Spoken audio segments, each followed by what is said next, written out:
بسم اللہ الرحمن الرحیم۔ قرض کی ادائیگی کے لیے دعا۔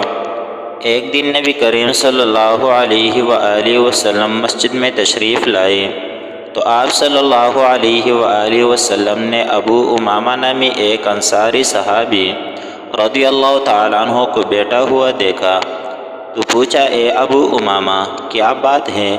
میں تمہیں نماز کے وقت کے بغیر مسجد میں بیٹھا ہوا دیکھتا ہوں۔ عرض کیا، مجھے غم و فکر نے گھیر رکھا ہے اور قرض نے جکڑ لیا ہے۔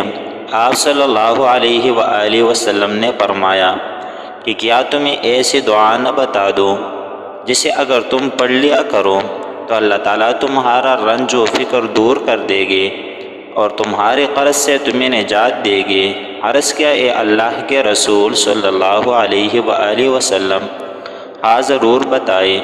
آپ صلی اللہ علیہ وآلہ وسلم نے فرمایا، صبح و شام یہ دعا پڑھ لیا کرو۔ وہ صحابی فرماتے ہیں، میں نے ایسا ہی کیا تو اللہ تعالیٰ نے میری فکر کو دور کیا اور میرے قرض کو دور کر دیا، اور وہ دعا یہ ہے، اللہم انی اعوذ بک من الہم والحزن واعوذ بک من العجز والکسل واعوذ بک من الجبن والبخل واعوذ بک من غلبۃ الدین وقہر الرجال۔ ترجمہ: اے اللہ، میں آپ کی پناہ چاہتا ہوں غم و فکر سے، اور پناہ چاہتا ہوں کم ہستی اور سستی سے، اور تیری پناہ چاہتا ہوں بخل اور بزدلی سے، اور تیرے پناہ پکڑتا ہوں قرض کے گھیر لینے سے اور لوگوں کے دباؤ سے۔